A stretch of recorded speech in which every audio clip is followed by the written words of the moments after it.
You never know how, what's gonna happen Meeting up there. order, pledge of allegiance. I pledge allegiance to the flag of the United States of America and to the republic for which it stands, one nation, under God, indivisible, with liberty and justice for all. All right.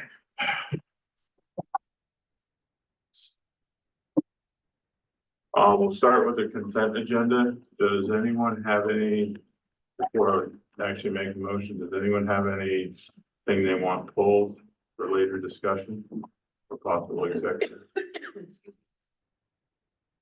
All right, do I have a motion to approve the consent? So moved. Do I have a second? Second. Questions on any of it? No, not, I don't have a question, just a comment, I suppose, a thank you. I was looking at the extra, curricular, I have not all the way on yet. Number, yes, co-curricular. Number 12. Number 12, right, and I see that there's, someone willing to be the middle school drama director. So thank you to all of you, Good. whoever had a role in that. Anything else? Chris, got anything? No, I'm good. Thanks, Mayor. All in favor? Aye. Any against? All right, whole business is, the next step on our budget development. Yep, you could hand these out. Still good?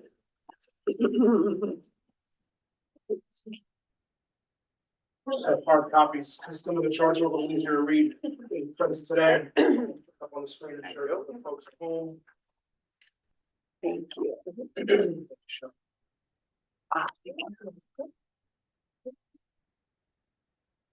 Yeah. Not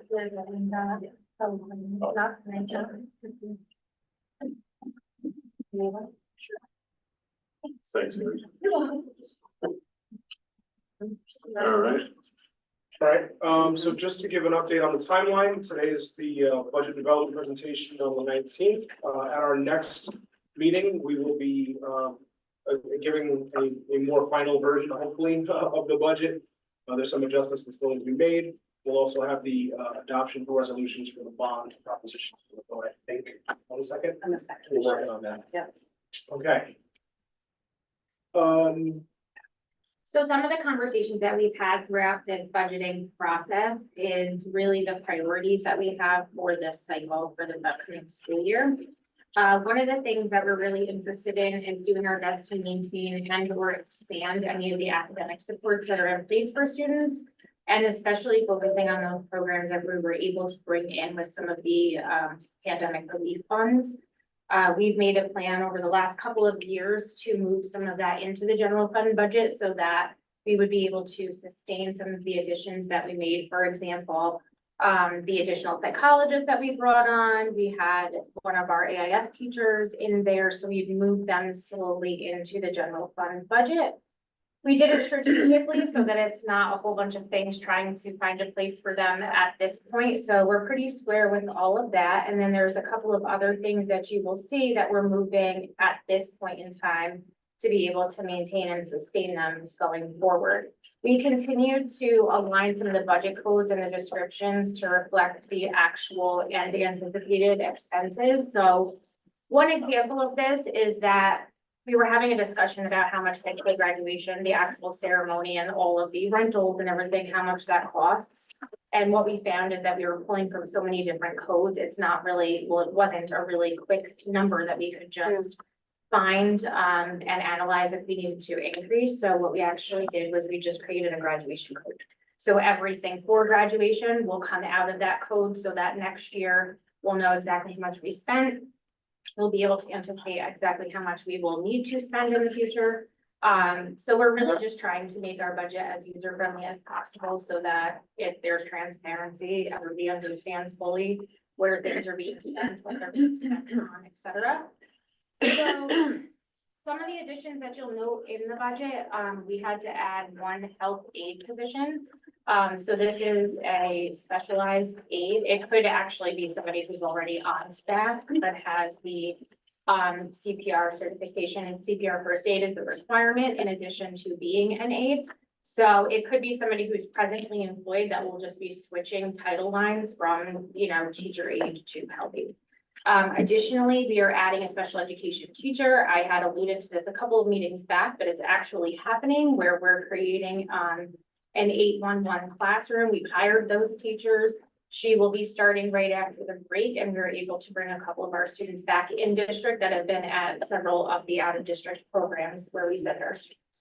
So you'll note them as additions, but again, when we're talking about we're moving things, reallocating within the budget, we were spending money on tuition, sending those kids out of district, and we're going to be bringing them back. Additionally, we are funding, we're going to increase funding for our contract nursing services. As you know, we have nurses in our private schools as well as the schools here in district. We have a responsibility to provide those health services to any of the schools in our catchment area. So currently that's Such as Day and Upton Lake. We have in the past had a calculation of nursing services based on enrollment throughout the district, throughout our private schools as well. And due to specific health needs, we currently have full-time nurses in each of our buildings, including our private schools, due to a combination of needs being enrollments, size of the buildings, and also specific health needs of students enrolled there. At this current moment, one of our students in an out-of-district placement has health needs that require one-to-one nursing services. We've had a challenge with maintaining a person in that position, so we've been working with contracted nursing services.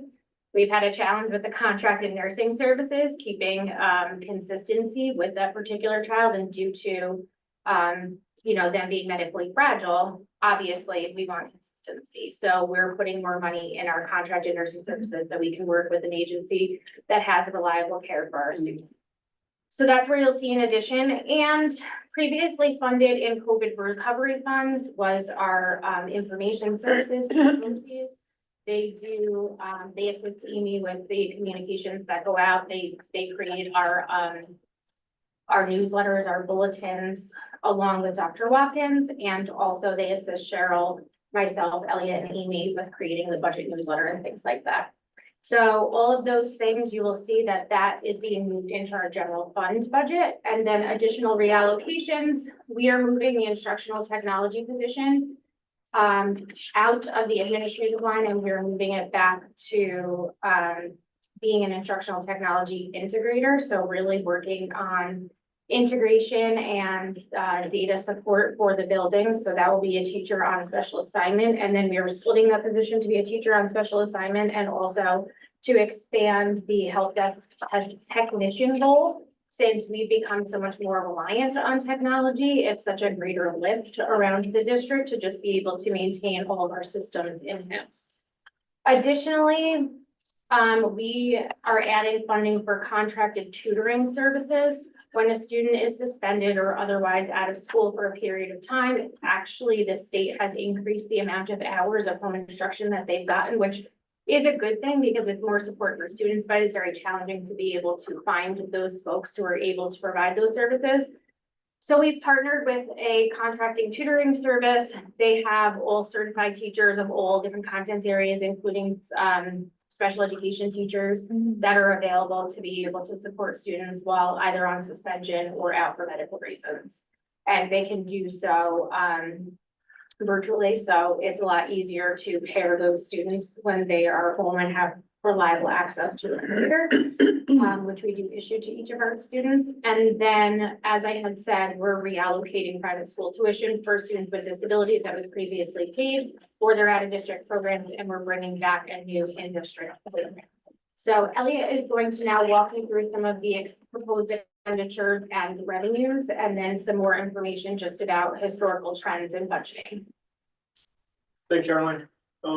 So we'll look at our expenses first, right? We typically map out our expenditures, things that we know we're gonna spend money on, and then we look to match our revenues to meet those needs. As you can see on down the column all the way to the right, we had a lot of big number jumps last year, and we started to move money between codes and align things with where we think they're supposed to be. Less of that this year, but you will see a couple of areas where we had a pretty, more than usual move. And again, a lot of that was to the point that Carolyn made before. Public Information Services is in that line. That's a 16% increase on that particular line item. But the most important thing to look at here is the bottom line. Our general fund budget for the fiscal year is $33,999,371. We're proposing a budget currently slated at $34,898,750, a moderate increase of just under 900,000, and again, just under at 899,379, or a percentage increase of 2.65. Probably one of our more conservative budgets and budget increases historically. But again, not much has changed other than what we noted earlier. So pretty straightforward on the expense side. When we look at our revenues, this is an area of concern, and that's the next page. As you may recall, at our last couple of budget workshop sessions or budget presentations, we told you that we have a very, very light increase to our state aid package as currently slated. And within that is padded figures that we anticipate would put us either at or below our current state aid rate. So if you look at the state aid line, state aid total, in the adopted budget, it was $5,050,000. What we actually received, or what we expect to actually receive, is closer to 4.7 million. So when they tell us that we're going to get 4.895 this year, there's a very high likelihood that that number is in actuality going to be closer to what we have today.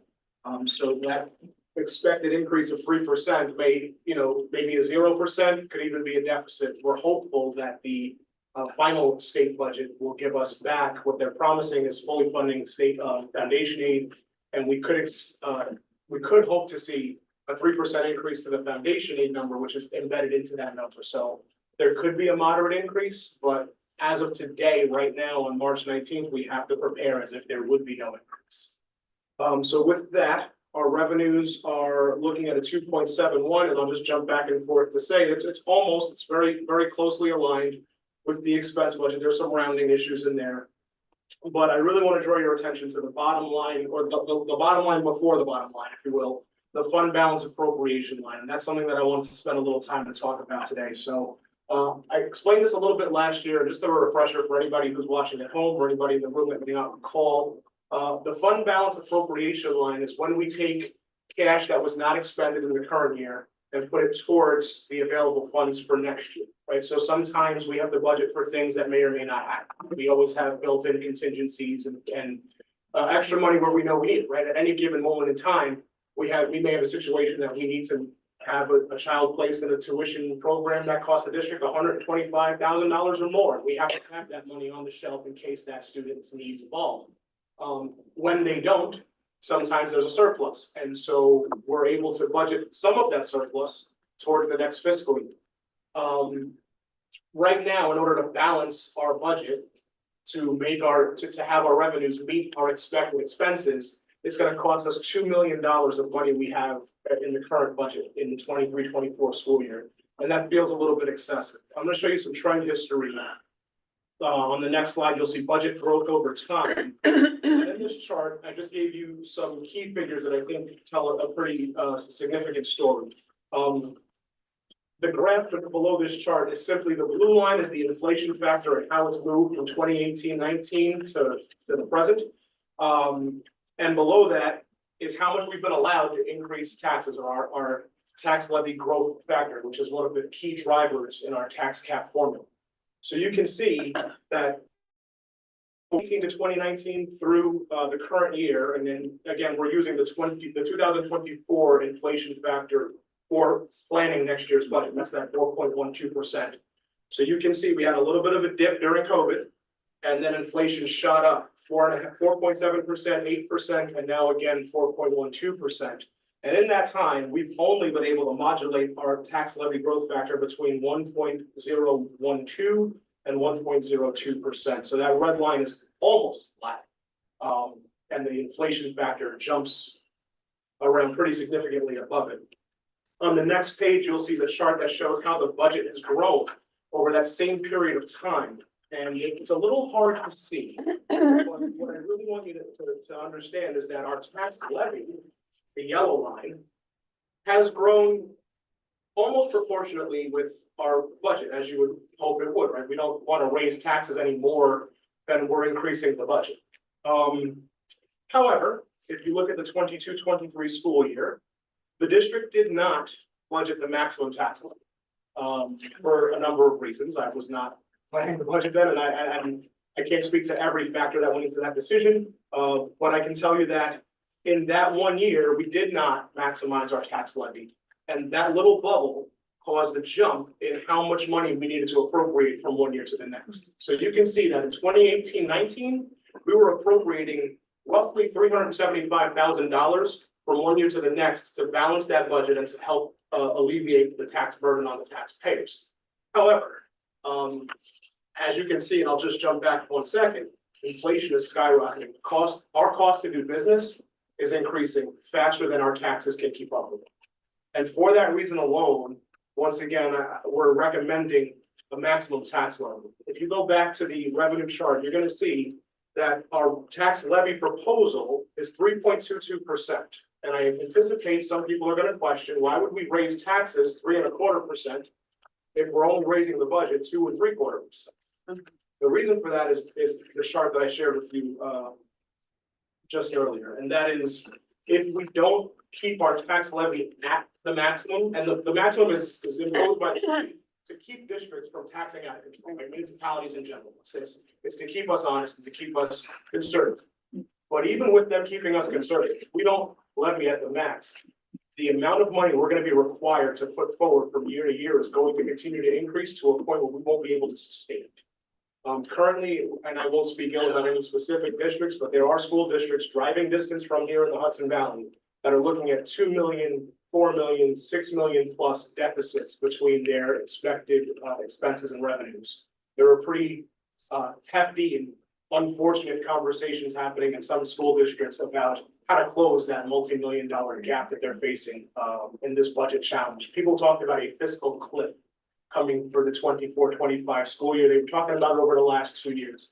What our superintendent shared about moving things from the ARP and ESSA and federal grant funds during COVID slowly into our general fund was very intentional to prevent us from facing that kind of a cliff. And we feel pretty good about how much we were able to get done, but we're still looking at a pretty heavy lift in terms of that $2 million number is just not sustainable. And so for that reason, coming to you folks tonight, we're not giving a snapshot of this is the exact budget to budget increase, because honestly, we still have some work to do to find ways to reduce some of our expenses and still do it in a way that doesn't negatively impact children.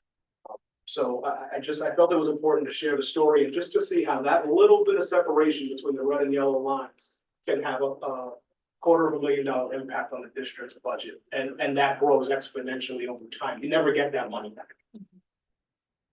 So as far as next steps, we're going to continue fine tuning the budget. We're looking for every opportunity to reduce costs. And some of that you heard anecdotally earlier this evening. We're bringing place students back into the district. So we may be spending money for a teacher, but we're saving money on tuition. So we're looking for any possible trade-off in that type of an environment where we can switch off expenses and not generate any new expenses beyond what is absolutely required.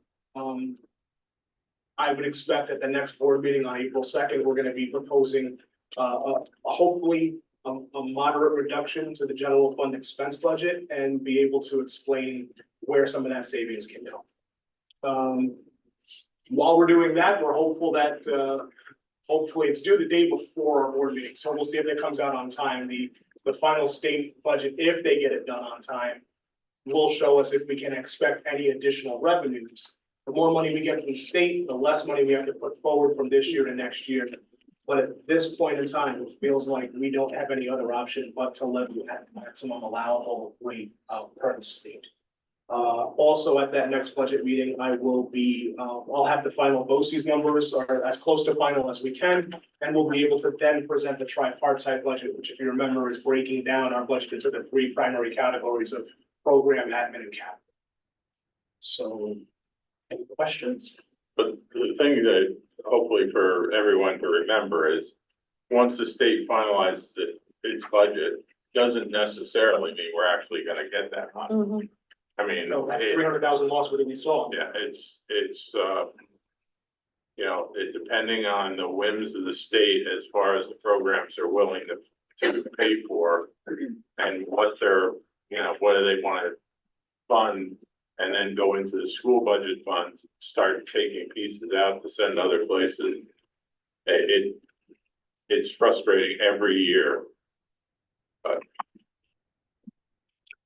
With, inflation, is this almost like the worst case scenario and, you know, next year inflation decreases a little, it's a brighter picture? I don't know, I mean, if you look at the curve, right, we had 4.7, then we jumped to 8, now we're back to 4.1. I Yeah, would love to say that we don't go above 4 next year, but the reality is every time we go more than 2, we're growing and outpacing the What- allowable levy increase. Right. Which is good for the taxpayers in the short term, but then it creates situations where we just can't pay for things. And something's gonna have to give in order to make everything balance. Elliot, on the expenses, where the two capital projects that we do every year, or we try to do every year, which one, where do they come out of? So that would have been the interfund transfer, or it would have been a transfer to capital, so you can see that's a significant Oh, there you decrease, we took the 100,000 right out of that.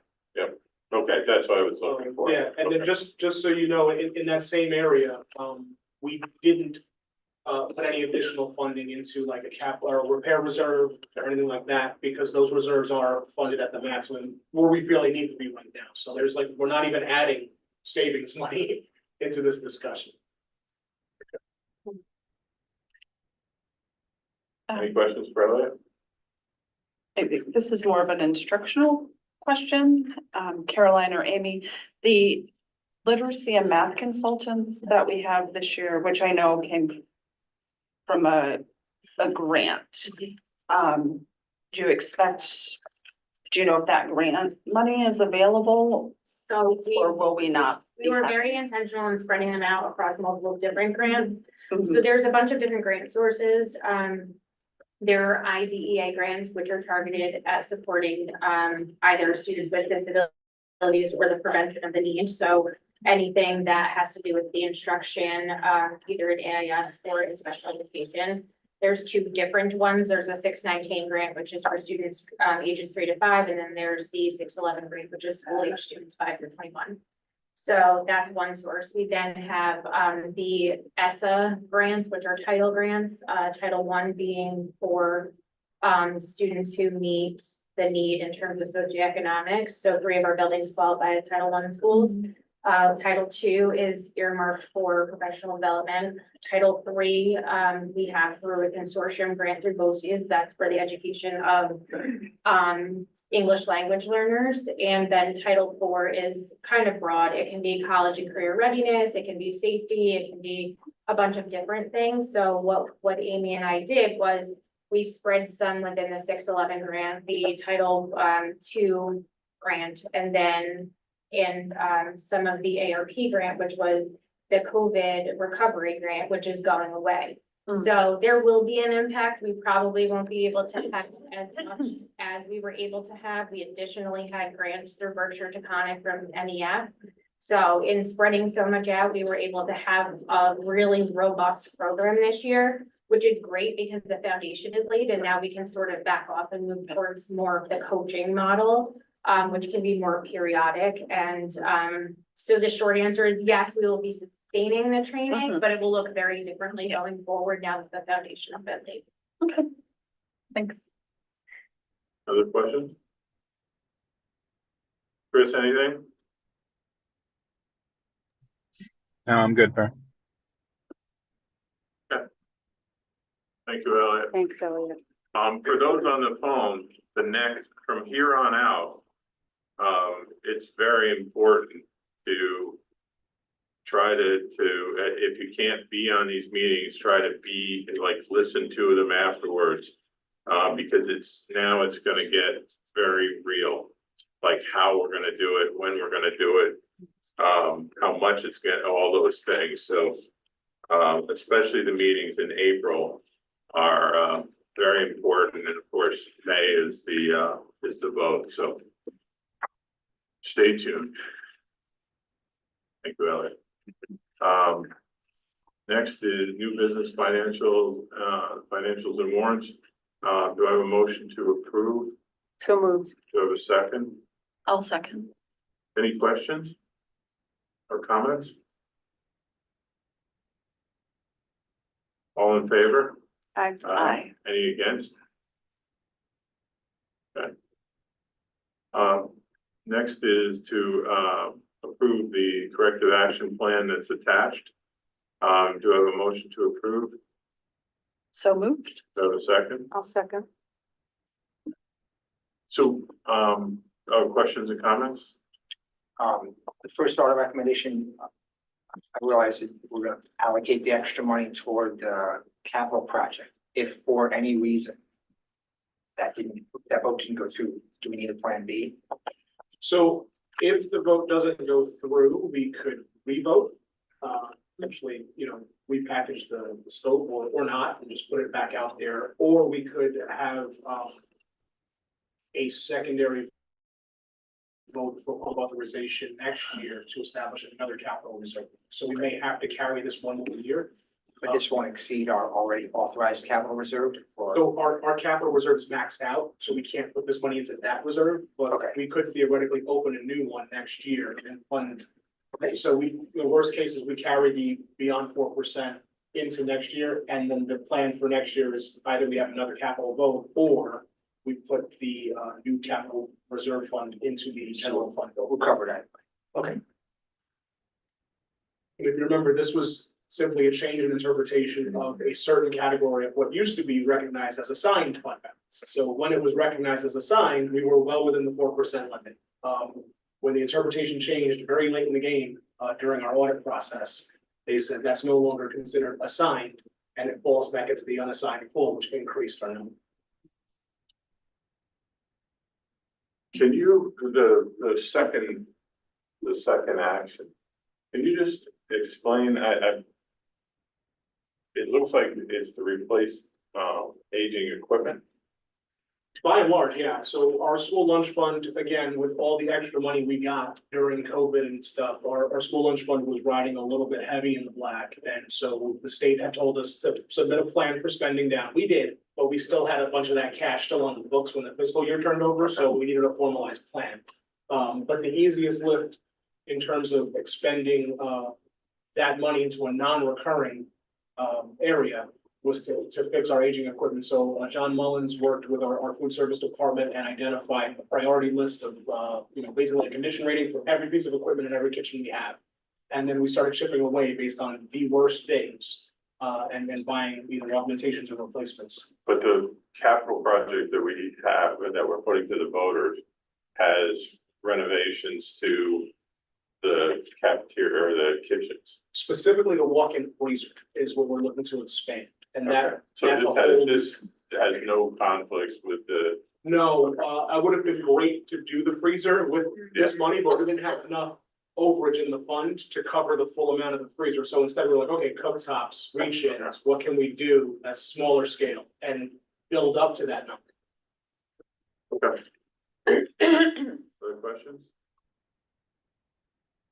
All in favor? Aye. Any against?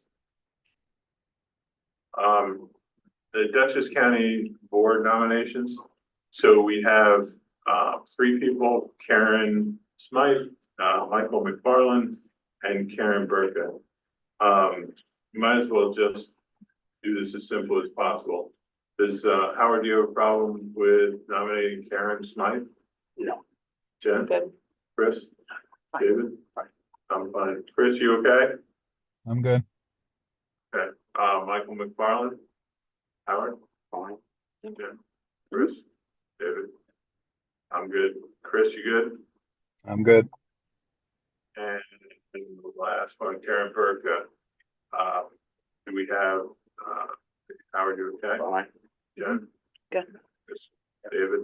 Harry's okay. Chris? Good. The one thing I did ask them again last week is they really need to give us some kind of formal you know, if somebody's gonna run for this board, we should receive a letter. I mean, did receive one. But, you know, I'd like to see, this is why I'm doing it, this is what I'm interested in, you know, something, now, this doesn't elect them, this just allows the nominator, but still, I'm hoping next year we'll actually see letters from each of the candidates that are running. Okay, so we have a motion to nominate Karen Smythe, Michael McFarland, Karen Burka. Do I have a motion? So moved. Do I have a second? Second. Questions? All in favor? One of them are coming to visit. Yeah. Yeah. In April. Mhm. All in favor? Aye. Any against? Okay. Next is the first reading of an adoption of 4741 policy 4741. Do I have a motion? So moved. Do I have a second? Second. Discussion? Can you remind me why did we need to adopt this one really fast? I think so. Okay. Yeah, because the, Why this year? AP, right. Okay, the AP exam. I just want to remember why. Thank you. Anything else? All in favor? Aye. Aye. Any against? President's report, Dutchess County School Board Association, we were supposed to have a review with, I believe it was the state police, or it might have been the sheriff's, on cybersecurity in schools. But person didn't make it, so, we did a lot of talking. But hopefully that meeting will get rescheduled, because it sounded like a topic we should know about. Anything, Chris? No, I'm good. Sorry, I just keep scrambling for my mute button here. Not to worry. All right, Caroline? Good evening, everyone. So I believe that the Board of Education received an email correspondence from Anna Nairati. She is she was an E&L teacher in the district, serving the community for over a year now. She was doing an excellent job, and she decided to step up and help the district in their need for a Spanish teacher. She went and as fast as she possibly could, got herself certified in Spanish as a native Spanish speaker. She was very upset that she could not be here to thank you in person, because she really feels like she's totally able to fulfill her passion in life, which is to be able to teach Spanish from the perspective of this person who lived in Spain, grew up in Spain, and also to be able to support students learning a second language, just like she had done during her educational career. Anna is in a graduate program for her master's in administration, so she was really sorry she wasn't able to be here. She is in class this evening, but wanted to extend her gratitude to the district for this opportunity. So if you got that email out of context, that is why she wrote it, because she was not able to be here. I want to give a shout out to Mrs. O'Connell at Elm Drive, who's been working really closely with Synergy, our new student information system, and their MTSS team to be our internal expert in using the MTSS system to track student academic intervention progress. She's done a really great job in articulating our needs and being able to follow up with their tech support in their system. So thank you to Mrs. O'Connell.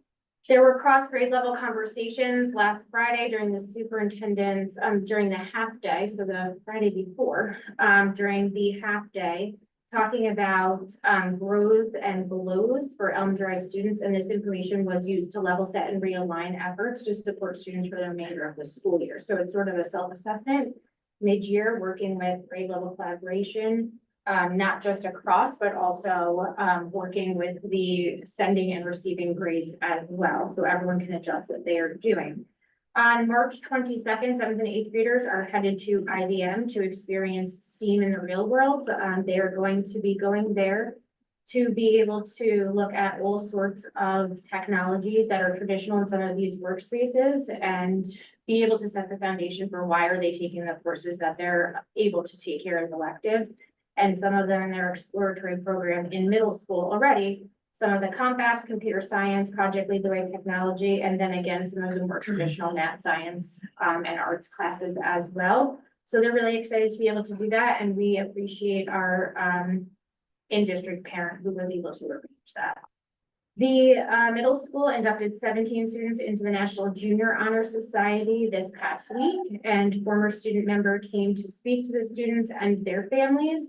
And we appreciate Ms. Barnes and Ms. Anson for putting together that event. We have increased our cleaning and disinfection protocols in all buildings, so we're actually back to steaming and sanitizing the buildings, fogging them when there are no students in there to disinfect. We've had quite a few cases of strep, flu, COVID throughout our buildings, no different than anywhere else in the region. So we're doing our best to go back to those COVID cleaning protocols to try and just keep people from getting sick. We've been wiping down, handrails and all the doorknobs and even the flat of the doors where people are more likely to, put their hands and contact germs. So we're doing the best we can, but we do ask that if your child is sick, especially if they have a fever, that they not return to school until they're fever-free for 24 hours without fever-reducing medication and until their symptoms are subsiding, so improving. Our fields have been prepped for the spring sports season and sports are underway. It was great to go up and see some of our student athletes. There were some folks, they were hitting golf balls. It was great. And I was like, there are kids running and they said, they're falling. I was like, okay, thank God. It looked like a disaster in the making, but both balls were good to go. We continue to monitor expected aid packages and the budget adjustments and I presented. And we are also working with vendor partners to perform hazmat and environmental reviews in preparation for the upcoming capital project. So we've been talking a lot about the budget, but we haven't forgotten about all of the other things that we are currently undertaking. And some of that information will be also presented at the next board meeting. I want to congratulate our Model UN club for a very successful trip to New York City for the 21st annual convention. We will be honoring 2 students who receive an award of distinction at a later meeting. So they'll actually be coming here just like our sports teams and musicians have. So we will be honoring them at a future meeting, but I do want to just say congratulations to the club and Dr. Betts for, she's the advisor, for her role as the advisor. Our mock trial team also had a great trial at Our Lady of Lourdes last week. So that advisor is Cindy Rosenfeld. So thank you to Cindy. Elm Drive had their monthly Blue Blazer recognition ceremony. They honored students who show kindness, and they also introduced topics of diversity and acceptance as the new skill that they're focusing on for this month. And Alden had a similar recognition ceremony for displaying manners, and for the month of March, they were focusing on cooperation. Tomorrow night, we will have a Music in Our Schools month concert that will be musicians from our 3 upper schools, so Alden, the middle school and the high school, but it will take place at the high school tomorrow evening. Yesterday, we had a really impactful assembly called Steer Straight. So students in grades 4-5, the middle school 6-8, and then the high school students all received this during the day. And then there was a parent assembly last night. There were a couple of folks in this room who were able to attend. It was very impactful. We had a lot of great response from students. Lots of conversation afterwards, which is what we really want. So we were happy to be able to see that. Aladdin Junior performances for Alden, Elm, and the community happened the week before last. Those were hugely successful. So congratulations to Veronica Smith, who is the advisor for the Alden Drama Club. And the Hudson River Maritime Museum presentation will be happening as a precursor to a trip that they will be taking in May down at Alden Place. There was a meeting for all parents of students last week who are attending this year's trip to Universal Studios. If you are a parent of a senior and you missed that and need more information, please contact the main office at the high school. We had our early release day on March 8th, where Glyphon provided staff feedback on modules 2 out of 4 of surrounding inclusivity and affirming learning environments. They will be back in June for modules 3 and 4.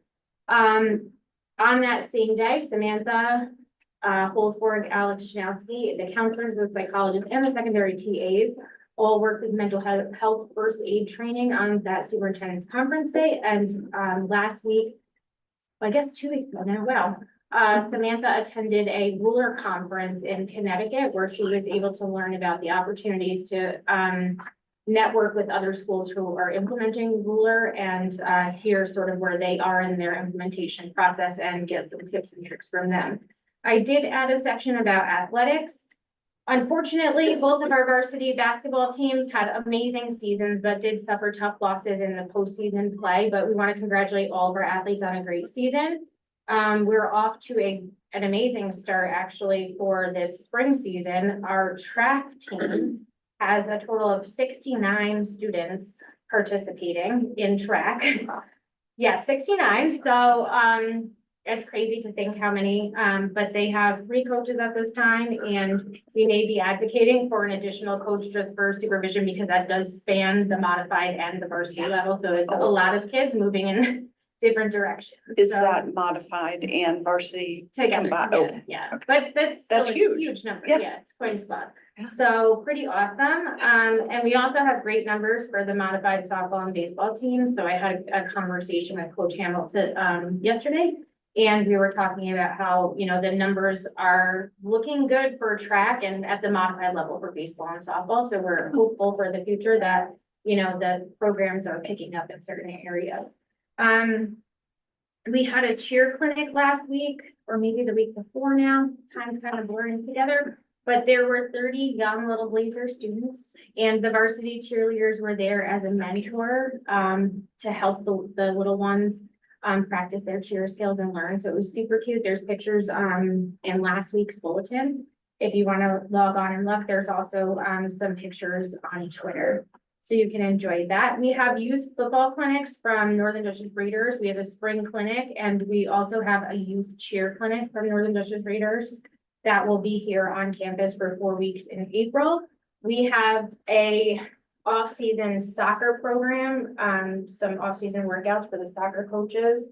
And that is starting, I believe, April 8th, but in the next few weeks. So if your child is interested in participating, secondary students, if they're interested in participating in some soccer clinics here on campus, you can reach out to Mr. Hamill, but any students who have been involved in the program or signed up for that clinic already should be getting email information.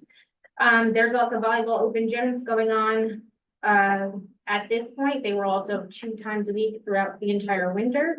And Coach Portero has just started some football off-season workouts. So there's lots of stuff happening in athletics on an ongoing basis, and I'll be bringing more information to you at each board.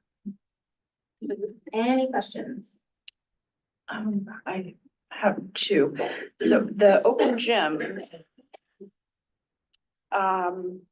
Could 6th graders participate No, in the? it's unfortunately set. No. Okay, I was just wondering. Okay. Mhm. And then, I think we need, I don't know if you already have a date set up to bring in the kids who participated in all county, the junior high kids. Mhm. That all county was into January. And then the elementary was just March 9th. So I don't know. Yeah, would all we've come been in in touch together? with Mr. Dunninger, and we've explained to him that we have to stagger it. Yeah. But we're aware that Okay. that's, yeah, it's on our list. Okay, So they'll be. all right, great, thanks. Mhm. Any other questions? Chris, anything? No, I'm good. Thanks, Mayor. The steered straight, do we do something like that every year? 'Cause I mean, we always have some presentation. but okay, but Last it wasn't year- like the same guy. I know there was something. No. Last year, we had a big one about internet safety. Okay, okay, Yeah. okay.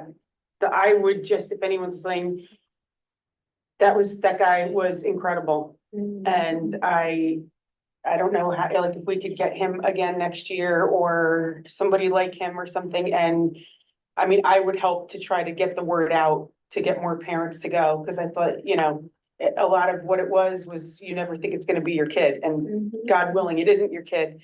But I couldn't stop talking about it when I went home last night. Yeah. It's you know, great and awful at the same time. Mhm. So thank you for doing that. Yeah, and so kudos to Samantha. You know, she's the one who arranged that Yeah. with the student services. So kudos to her for doing the legwork to get him here. But I would say that everyone should be looking out because we'll be sending as soon as we get that video that you referenced. Yep. So he has a version of his presentation in video format that he shared out because really for him, it's not about making the money and traveling here and getting paid. It's about getting the word out to families so that they can help support their students. And we'll also, you know, obviously mention those books that he had said. And, you know, the one thing that I really respect about him is, you know, obviously there is an element where he has to get paid and he has to pay his bills, but every single thing that he offered for sale, he said, if someone cannot afford it, please contact me and I will send them for free a copy of any of the books that they need, want, whatever. And even the books that he had there last night, they were great to take. There was no charge for them because it's all about getting the message out, so. Thank you. Anything else? Thank you, Caroline. S- Go. Oh, So some news from the PPS office, back in December, we welcomed Amanda Hessman as our new PPS office administrative assistant. In the time that she's been here, she has really been working tirelessly to learn all the different tasks that are involved in her role and her position, and she really has been such a true asset to the PPS office in the support of our students, families, and just our staff in general as well. The PPS office and all relevant building level staff have already started and kicked off our annual review season. So we actually made the decision this year to kind of move this up a little bit earlier. As in the last few years, we've seen a big influx of meetings needing to be rescheduled. And that was just a lot to happen at that very tail end of the school year, in that end of May and June months. And so I am happy to say that we've seen a lot of like successful meetings happening at our middle school level and at Alden Place thus far. This coming week leading up to spring break, I know our high school is conducting the introductory meetings for our senior students. And then once we return from spring break, we will be wrapping up any lingering meetings that either at the middle and have not happened, and then conducting the remainder of our high school and home drive meetings in the month of April, and then anything that needs to be kind of finished up in May. I have been working as Ms. Hernandez had pointed out earlier, closely with Mrs. O'Connell and Ms. Bucktrone, our school psychologist at Elm Drive, in preparing for that new program that we are bringing back to district, to be able to bring back some of our students that are placed out of district into an 811 program at Elm Drive. We are really excited for this opportunity to be able to bring some of our students home back to Millbrook and educate them here in district. And so we are looking forward to that starting when we return from spring break. And then finally, again, we are continuing to seek qualified nurses, either LPNs or RNs, both for, as always, our substitute and per diem positions we have. But we also do currently have a position open for a full-time school nurse to act as that one-to-one nurse for our student with medical needs right now that we are, again, using through the contracted nursing agency. But in an attempt to provide more consistency for that student, we are seeking additional nurses. Back in July, the State Education Department released a formal opinion of council recommending that school districts provide free appropriate education, so FAPE, to all children with disabilities who have not received a high school diploma until their 22nd birthday, and consider providing such services through the end of the school year in which that student turns 22. This was a change. In the past, it has been till age 21. And so this was something that throughout this year, since this formal opinion of council had come out to us in July, that we have been monitoring. We currently have 3 students this year that this would have been applicable for, that they are 21 this year. And we would be looking to continue to educate them until they were 22. This past week, we had received, and we've been working closely with the programs that they're at and their families to kind of plan for what this would look like for those students. This past week, we received a memo from our legal counsel advising us of a decision that happened on March 8th, so, just about almost 2 weeks ago now. Decision of the New York State Supreme Court of Albany County, in which it determined that notwithstanding the Second Circuit Federal Court of Appeals, AR decision, as well as the opinion of the New York State Education Department, that when a student with a disability reaches the age of 21 during the course of the school year between September 1st and June 30th, the student is entitled to receive FAPE until the 30th day of June or until the termination of the school year, whichever shall occur first. So essentially what that means is that they have ruled that we are still ending that education at 21, well, the end of the school year of 21. And so that is the path we are taking forward now, and we've had really good conversations with, and we have 3 students currently that this would be applicable to, with their programs and their families, and all are on board. But I did also, an update that is not listed in my report, there that I just received today, is that there has been an appeal to this decision, then again, to potentially go back to the 22. So it's something that just in our office and working with our legal counsel and things like that, we're monitoring very closely to ensure that we are doing right things. Last year, we had submitted documents for our state performance plan indicator 13 compliance review to determine our district's compliance with policies, procedures, and practices related to the secondary transition of students with disabilities. As we continued this work this year, we had multiple staff members, including psychologists, counselors, and teachers, attend transition service training opportunities in order to strengthen our skills in supporting our students within these areas. And that is something that we kind of focus on once a student is turning aged 15. We start doing transition surveys with them to kind of gain their interest in what their plans are for their future, post-secondary goals. So when they are graduating from high school, what plans do they have for themselves? Are they embarking in the workforce? Are they planning to go to a two-year college, a four-year college, go to a trade school? What kind of job do they want to, do they see themselves having in the future? And then really working with the student in planning what they can be doing now to make those goals a reality for themselves. And then looking to some professional development. Ms. Hernandez had highlighted this earlier, but on our March 11th Superintendent's Conference Day, myself, the school board, our school psychologists, school counselors, nurses, and our secondary aides completed the youth mental health first aid training. This training taught all participants how to use a 5-step action plan for both crisis and non-crisis situations that arise with students. And then additionally, on our March 11th conference day, we were able to provide CPR first aid and AED training to our elementary aides for certification purposes. This training was received very well by the aides that were able to participate in this. And at this point, we are currently looking into providing more opportunities for this type of training for additional staff.